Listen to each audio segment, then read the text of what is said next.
Hello everybody, welcome to ESI London. This is the first panel of the day. With the Euros coming tomorrow, what better way to kick off than talking about EAFC, you know? So what we're going to be talking about specifically is about football clubs taking more responsibility within the esports ecosystem for EAFC. For those who are unaware, a lot of changes have happened with EAFC, namely the name in the last year, previously the FIFA franchise, now running just with EAFC, and also having some major esports ecosystem changes as well, which really has put football clubs at the forefront and responsibility of pushing the scene. So to talk about this and football clubs' roles and how it's also affected some esports organisations as well, I want to just introduce our panellists. So we have Sam Turkbas, the Senior Director of Esports and Commissioner of Football Esports at EAFC. We have Giulia Bellissimo, who runs the marketing accounts for Italian esports organisation Mkers. We have Rob Hawden, who is the esports executive for Sheffield Wednesday FC. And we have Kris, who is the head of esports, gaming and Metaverse of City Football Group. So I think it makes sense to start with you, Sam, right at the end. So obviously there's been some major changes that happened with EAFC from an esports perspective. From my count, I believe 20 of the qualified players right now for the FC Pro World Championship, which is more than half, actually come from your partner leagues, such as E-Premier League, E-Bundesliga, E-Serie A, and a lot of those are run by the football divisions of football clubs. So why did you decide to put such an emphasis on the football clubs for your first year as EAFC as well in this new ecosystem? Well, first of all, thank you for having me, and it's a pleasure to be here with the rest of the crew up here. When we thought about the proposition of EA Sports FC and our transition into that new brand, we knew that authenticity was a core part of our proposition to continue. And when we thought about it from an esports perspective and what we wanted to do with EA Sports FC Pro, we knew that putting an emphasis on the deep authenticity that we actually have with our partner leagues, you mentioned many of them just a minute ago, was something that we could differentiate ourselves with compared to a lot of other opportunities that fans have to watch esports. So we wanted to lean into that authenticity. We wanted to lean into that relationship with our football league and club partners. And it was a big shift, but we still wanted to make sure that we would maintain the opportunity for anybody, whether they represent an esports team, an individual who isn't represented at all and is just starting the scene, or a football club, still had the opportunity to actually compete. And so that's why we had our first competition, FC Pro Open. And the composition of that was closer to 50-50. And then when you look at people who qualified from that competition to our World Championships, it had a split between esports teams and football clubs. And then when it comes to our FC Pro Leagues part of the season, that's where we allow the football teams to play in the domestic league that they're part of. And that's where you see a club like City really leading the way with an esports program. So that's a little bit of an overview, but want to give everybody else the chance to put their opinion in.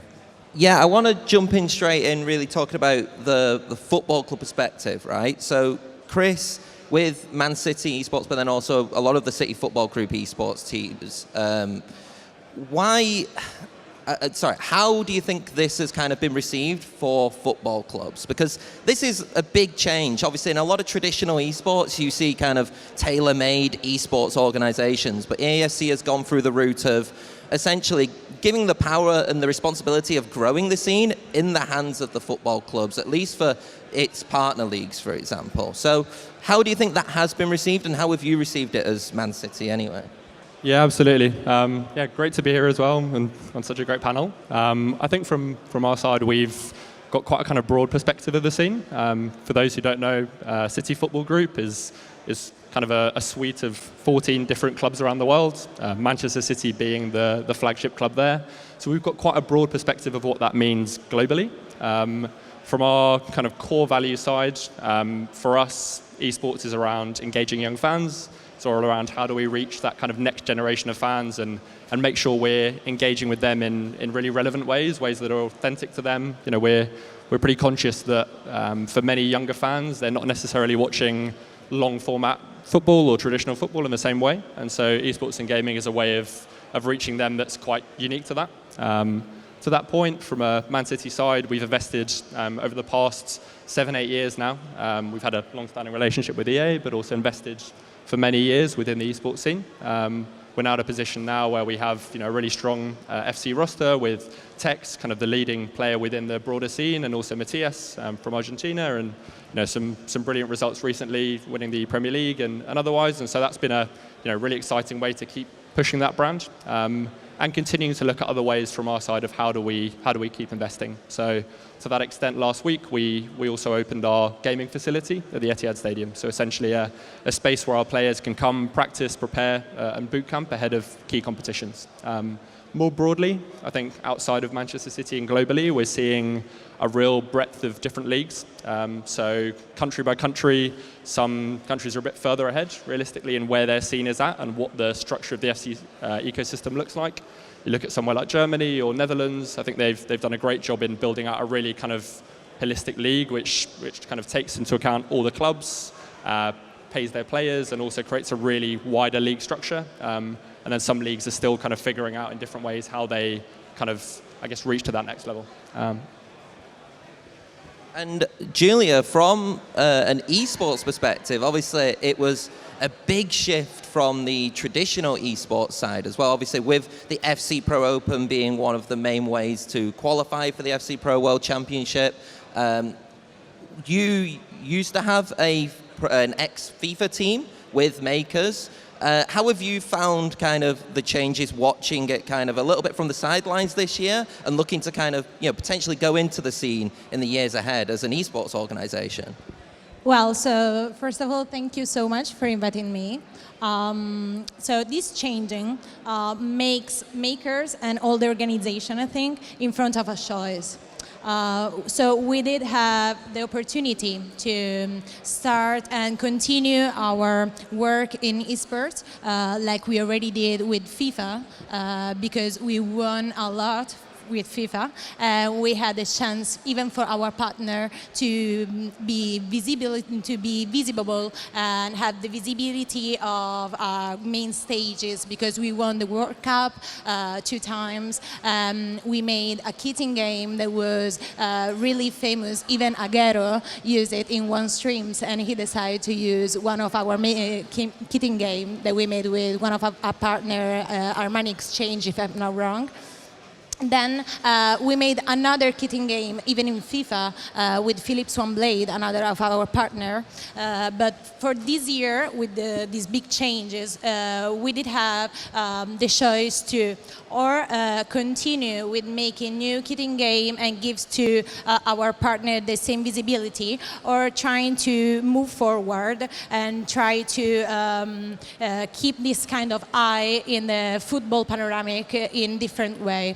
So we try to avoid to going back to working in first hand in EFC competition, and we start to talk more about gaming industry. Not because the publisher doesn't give to us the opportunity to make a great decision even in EFC 24, but just because it was quite difficult for us to give the same visibility to our partners. So for example, this year, with the same partner that we made the partnership the last year, Philips On Blade, we made community stuff, like we made a new format, a TV format with DAZN, that name is We Play, that of course talk about EFC 24, that talks about the gaming industry, talks about how the football industry come inside the gaming and esports industry. Our identity as a Mkers is very football oriented because all our investors are football players or ex-football players. So for example, Daniele De Rossi or Alessandro Florenzi, they are the main investor of our agency. So in this moment, we really would like to continue our career in the EFC 24, but in the same time, we are trying to focus on what we can really do as an esports organization for our partners, instead of just focus of what the esports organization can make in the main stages of esports events and stuff like that. Yeah, I think from a esports team's perspective, that's 100% right. And it's definitely different than most of the other esports with our connection to these league partners and football clubs. But I would add that I think that there was some strangeness already before this change to EA Sports FC, where you had players who would compete for an esports team, and then they would have to go compete for a club in a league anyways. And the goal for us is to hopefully bring more professionalization on the esports side to the football clubs across these major league partners. And, you know, from an esports organization perspective, sometimes you just have to evaluate whether this ecosystem actually makes sense. I do know that with the license of EA Sports FC being in the Esports World Cup, there's been some more interest in esports orgs coming back, because that's a different qualification path with more of a traditional open format. So that's really interesting to see. And you know, Team Liquid actually partnered with an endemic FC organization, Team Hullet, and both those guys qualified for the Esports World Cup through the DreamHack event in Dallas a few weeks ago, which I thought was really interesting. So it's always been a very interesting scene with great orgs like Mkers being involved, great orgs like City, and then some like very specific orgs that were born out of like FC itself and in the actual game, like Team Hullet. And it's really interesting to see all that come together, and a lot of it to still exist, and a little bit to come full circle in some ways. I think one thing that when I was like researching this and actually looking at the scene in general as well, and I think it's relatively obvious for probably a lot of the audience to know, like EAFC is very tailored towards a football community and football fans. Even from just a completely casual standpoint, most football fans have picked up a controller and played, you know, FIFA EAFC. So Rob, to kind of point that to you with Sheffield Wednesday and Owls Esports, it's not just about, I guess, the competitive responsibilities that football clubs have to have for EAFC, but there's also a kind of a community aspect with it as well, like especially with younger generations. How important is it actually for football clubs to really engage with the community through gaming? And I'd love to know all of your thoughts on this one. Yeah, thanks very much for having me, by the way, Tom. I've not got a word in edgeways with this lot, have I? Also, just want to thank Sam and the team at EA for a brilliant launch last September, October. You know, the rebranding were brilliant. We were privileged to have you guys down at our first home game, where we had a booth where we engaged with the community there, and we had all the fans coming having a photo, and we really enjoyed that. And it touches on the community that you were talking about, and coming from a background from a community standpoint with Rotherham United, where I started this esports journey, there is funding available within the community to actually get little esports projects off the ground. I don't think that there's it's like Kris was saying, there's various football clubs that have got various budgets and they've got various sort of fan bases, and it's not one size fits all. You know, a big football club might have a little bit of money that they can throw at it, but smaller football clubs have got to kind of get creative. So, you know, your smaller football clubs, and I'll not name any specific ones. There's one down the road in Sheffield that we'll not mention them. But there are small football clubs that have got a small community project or community trust. City in the Community is a really good one as an example. They do some real good things with a football club where the city can really get behind their club or the town, and they can create an esports project for the grassroots. Educational sometimes as well. There's lots of BTECs going around that, you know, there's probably a lot of people here that are associated with those BTECs, and you can really intertwine that into the football club, and then the football club's sort of risk is very minimized then, and then you can start building from then and create something really sustainable which is kind of what we've done at Wednesday with the Esports Suite. We've seen Man City have done that as well in the last week. And the more football clubs that get on board with this, the better it's going to be for us all, because then we can go and we can create things with EA to create a genuine ecosystem. At the beginning of this EAFC, we spoke with EA and we said we'd really like a championship version of the E-Premier, and it is something that we could potentially end up having. You know, there's been some positive talks with the EFL Trust about doing an educational sort of version of the E-Prem, but for the EFL. So hopefully, you know, we'll have something this time next year that we'll all be able to get behind, and then that could be the catalyst. I think to that point as well, for us, there's two aspects to it. There's the professional side and there's the more community angle side. So from a professional angle, it's how do we try and be the best? How do we kind of replicate our on-pitch success to a virtual setting, essentially? And how do we essentially bring that to our fans? How do we show that across our social accounts? You know, we've got dedicated esports account now across TikTok, across Instagram, across, you know, X, Twitter. So it's a really broad range on that side, but then also we're acutely aware, like you are, Rob, in terms of how do we reach that kind of more community audience and not just allow them to view our content, but also directly engage with it. I think one of the ways we've been doing that over the past year has been with our collaborator Challenger mode. So working with those guys on that platform, having a dedicated Man City space on the Challenger mode platform, and kind of driving engagement of fans and actually ability to play with Man City and in a Man City space rather than just viewing our content has been really impactful. And that kind of direct engagement and I guess immersive experiences are something that kind of is something we're trying to do more broadly as a club. So again, reach fans in new ways and beyond just viewership.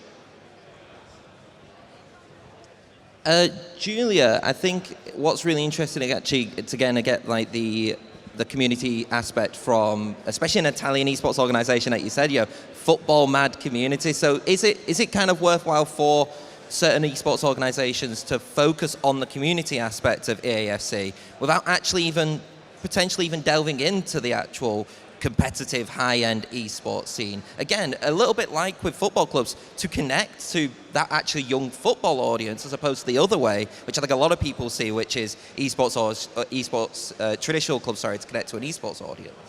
Well, about the community part, I must say that in Italy we do have a very cultural stuff about football. Like everyone loves football. So once you start to do any kind of activation about football in Italy, everyone getting crazy. So in my opinion, in my country, it's quite easy to get the community involved for everything that involved the EFC 24 or even the ex-FIFA or whatever that talks with the community of footballer and people that loves football. In our case, we could not this year work with this kind of community because we do have a contract with one of the major team in Italy, football team in Italy, that is Inter Milan. They doesn't work with EA Sports, so we didn't wanted to work with other publisher. We're trying to move the community to other kind of title, like we are doing a gaming league for Fortnite with them, because we really don't want to get involved that much inside of the EA Sports environment with this kind of partnership that we have with Intel.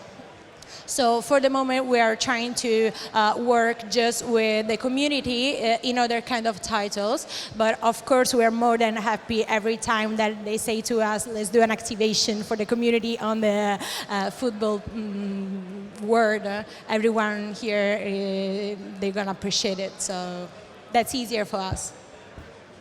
Sam, I'm really interested to know about how you find that right balance, though, with the esports ecosystem. How do you make sure that you give football clubs the right amounts of responsibility to be able to grow the scene, but then also still provide opportunities for a lot of esports organizations and a lot of esports organizations that have actually focused and started in EAFC? I mean, you look at like Hashtag United, for example, you look at Team Giulia, and they're another team like an academy. How do you give those teams the opportunity still, whilst also, like you said, focusing on the football clubs?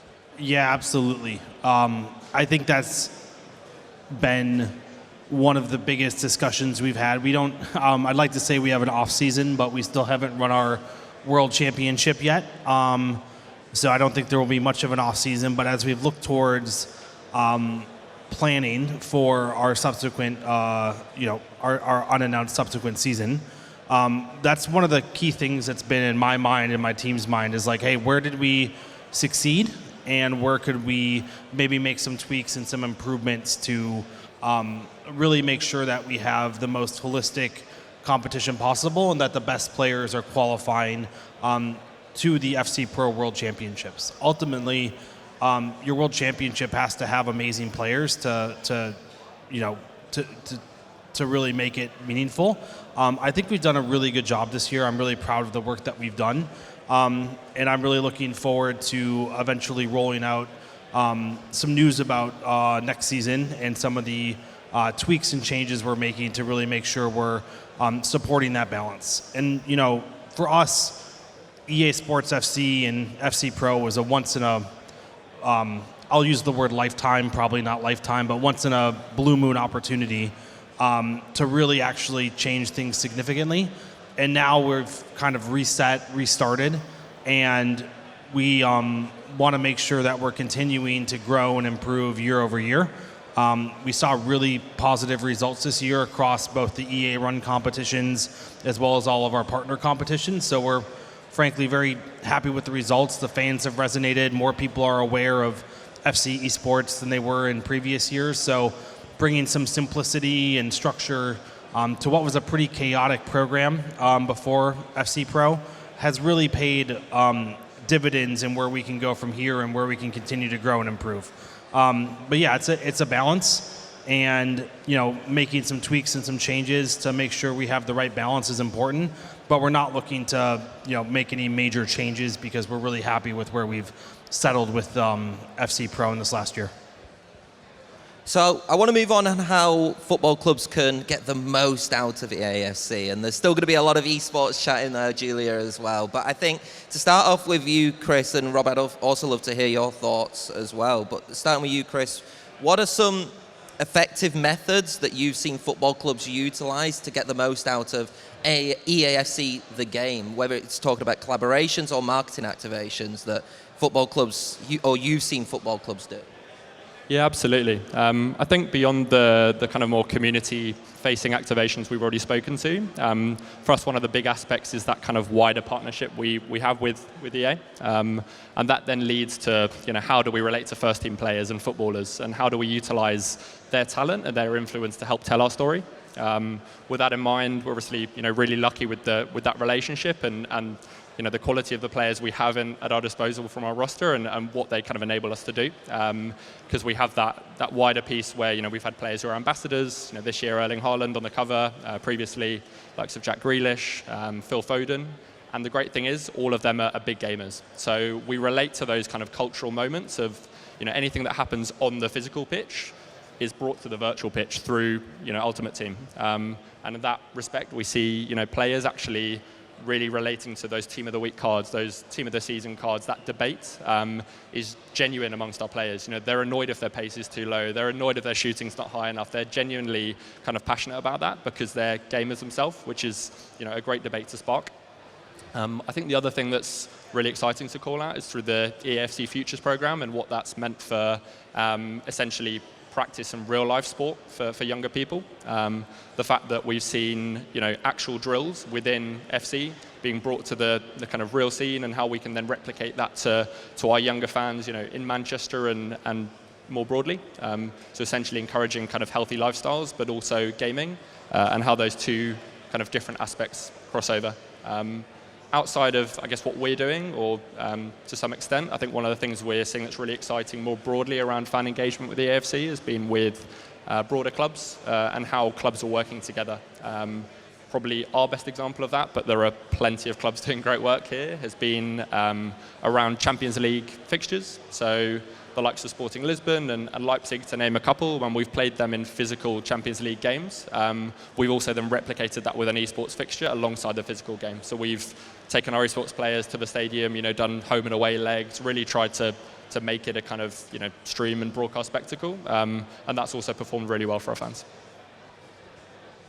And Rob, then, from a more of a little bit more of a grassroots perspective, right? Like, what are some things that you think have been like really effective in kind of growing this audience? Again, because there is this like gold mine of an audience, right, of gamers who are football fans, but it's all about kind of getting them towards you guys, essentially, right? So how have you managed to try and effectively do that? Yeah, well, analytics is really interesting. It's an interesting thing to go down. I've spoke with the first team analyst quite often about how they kind of look at the data that they pick up from matches and the programs that they use, and we've looked at how we can kind of integrate that into education in terms of esports. And one of the things that EA has that it's not as well known game mode, but pro clubs, the 11v11 model is very useful on a grassroots perspective, because we can then essentially get our academy, the first team's academy, we can get them players down to the ground and we can get them all in a pro club setting and deliver sort of a different mode of training to them. So it's kind of taking them out off the pitch and giving them almost a virtual reality experience. So we can use that as well to kind of reach out to the grassroots and bring schools in and things like that, and really engage with them on that level. And that will hopefully bring us average age of us fan base down, because we've done some research and our average age of a fan now is plus 40. So we want to kind of build that bridge and get young kids engaged again in any way possible. And using the game mode pro clubs has really been a useful tool for that. And I wanted to mention that because it is something that is quite popular within some of the smaller football clubs. I think 25% of all the EFL clubs are actually using pro clubs in some way, shape or form. And that's a really useful tool. And maybe one day that could become a professional sort of platform as well. So that's what we're using. Giulia, I really want to talk about like partnerships between esports organizations and football clubs. It's something that I think is incredibly common in the EAFC scene, where we've seen football clubs come in, not just from like a community aspect, like what Man City do with Gen G and have done with FaZe Clan, but also actually from a running of an esports division aspect. How important do you think it is actually for esports organizations to lend their expertise to football clubs, especially now that they're getting a lot more responsibility to essentially, like I said, run the esports ecosystem for a lot of the time? Well, it's a quite big responsibility for us, because every time we go with a football team, they think we are just a small niche. We are not a strategic partner. So we, as an organization, we have a mission that is become a strategic partner, making with them formats, social impact with them, even in the community, not just the gaming community, even with the footballer community. Because as I mentioned before, we are doing these TV shows on DAZN that explain this, that explain how the power of esports and gaming is really important, even in the sport community, focus of course in the football community. So if football club think to take esports organization just because they have a great team, so for example we do have a great team that is going to run the world championship in Riyadh this year, or just because we won something in the past, is completely wrong, because you don't have to think about the organization like just I don't know, accessory that you have in your industry. You have to think about them like a strategic partner, to build something together and to make some impact all over your country, and why not all over Europe, for example. So in this case, we are doing this with Inter Milan. In the past, we did it with Roma. And of course, we are ready to open this kind of partnership and advisory with other football team and footballs, whatever, just because we really believe that being a strategic partner is important for us, like for the club as well, because otherwise everyone we're just thinking about to do a community activation or do some live event, you will be okay. We are not just this. We can do much more. We can give to you great impact, and we can do together something special for your community and even for our community as well. And Kris, with partners which you've had, which include like Gen G and include FaZe Clan, is there anything that you've kind of learned from those collaborations that have kind of helped develop your esports programs? Because it's not just EAFC, right? You're looking at other esports ecosystems as well. Yeah, it's a great question. I think our kind of broader, I guess, esports and gaming strategy has been pretty holistic. EAFC and formerly FIFA has been kind of always a core pillar of that. As a football club, it makes natural sense that is a core pillar of what we're doing. But to engage those kind of wider fan demographics and some of the younger fan demographics as well, going down towards Gen Alpha, we've also sought to look at other areas where we can engage them. So from I guess Gen G and FaZe Clan side, it's how do we reach those global audiences? As a global brand that's trying to reach fans in different areas, how do we utilize those collaborations and relationships to authentically connect with gamers and other young fans in those markets, in the US, in Korea, in China. So for us, that's been super important, leaning on that kind of local expertise and also that authentic connection through titles like League of Legends, for example, or other games that we might otherwise not be active in. More broadly, and on top of those relationships, as you talk to, we've looked at engaging younger fans, and that's been through the likes of Roblox. We've had a Roblox space open. If you haven't checked it out, check out Blue Moon on Roblox. It's great. So we've been active on Roblox for a couple of years now. We've looked at other titles like Fortnite as well, have a pro Fortnite roster, and that's all around engaging fans from as young as 10, 11 years old through to kind of late teens and through to their 20s. So that strategy is pretty broad. And Sam, to make sure that esports organizations are still getting recognized within the game itself, right? A lot of those esports organizations that still compete are in Ultimate Team, right? You can use them as badges. Like how does something like that still happen to make sure that there is still, again, that esports element within the actual game itself? We've been doing an esports kit program in Ultimate Team for, I think this must be our 7th or 8th year. I think it's just a really cool opportunity for us to highlight some really important contributors to the wider FC space.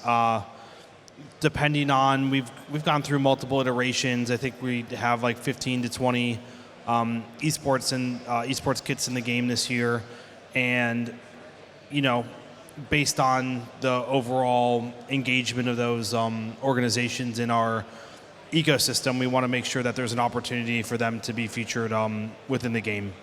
And the usage of those kits is often really quite high. We've gone through a bunch of different release mechanics, and this year we landed on an objective system, so it's tied into the overall seasonal objectives of the game, with the kits being available basically from January through the rest of the year. And we've seen really positive engagement on those objectives and usage of those kits. So I think it's a really cool opportunity for an esports org to go engage their fans in an alternate way and actually, activate their fans to go do something to get that. So I think it's a really cool opportunity. We're happy that we have those, and we're looking forward to continuing that program into the future. As a final question then, and I'm going to start with you, Rob, and then if anybody else wants to answer, that would be great. Do you think that actually, now that EAFC has opened the doors to I think a lot of football clubs, let's be honest, weren't looking at esports, and then kind of EAFC came in and started to kind of convince them a little bit more when they've been given more responsibilities and have to have the partner leagues, obviously, which happened pre-FIFA as well. Do you think that this has also then opened the door a little bit for football clubs to look at other esports as a result of that? It's kind of like opening that door a little bit. Like, starts with EAFC, which is something that football clubs are a lot more comfortable with, and it's kind of then looking at other titles that go through that. Yeah, it's like Kris has said, you know, there's other sort of avenues you can look at because not every gamer is a football fan. However, most gamers have got someone in their family that's a football fan. So there's a bridge there to be built. And Fortnite's a real good example. We were talking to Epic Games about, you know, what's possible in terms of the third-party activation. You know, can we run our own little tournaments and things? And I've seen them cropping up. I think Celtic did a really good one. A Fortnite tournament. It was a third-party tournament, and they had to go through all the spiel that they were a third party and it weren't a run by Epic. But I think that there is the platform there to do other games, and if the football clubs do it correctly, then there's an opportunity there for them to get a new fan base that they wouldn't have had necessarily before. So yeah, I do think it has opened the door. Yeah, I think from my side, echoing a lot of what's already been said, but you know, even from our community standpoint, we're again focusing with the AFC, but looking to run events in other titles as well. You know, we've been experimenting with the likes of Rocket League, naturally a kind of crossover with football, Fortnite, and then through our broader kind of collaborations and relationships, looking at titles that we otherwise might not have the opportunity to enter. So again, League of Legends I've called out, but that's been more from that kind of content side. It's not necessarily always been from a kind of pure, I guess, competitive esports side. It's been how do we look at gaming, I guess, more holistically, and how do we use gaming, whether it be casual or more professional, to engage fans. So that could be through kind of, more broad viewership, or just making content with our first team players, with influencers, with other content creators that tell a kind of gaming story for us, and help do that in a really authentic way. Thank you so much, Sam, Giulia, Kris, and Rob. If you want to speak to them, you can grab them as soon as they're off the stage, really. I'm sure they'll be more than happy to chat about anything, EAFC and esports and their plans ahead. But yeah, thank you so much, and hopefully everybody enjoys the rest of ESI London.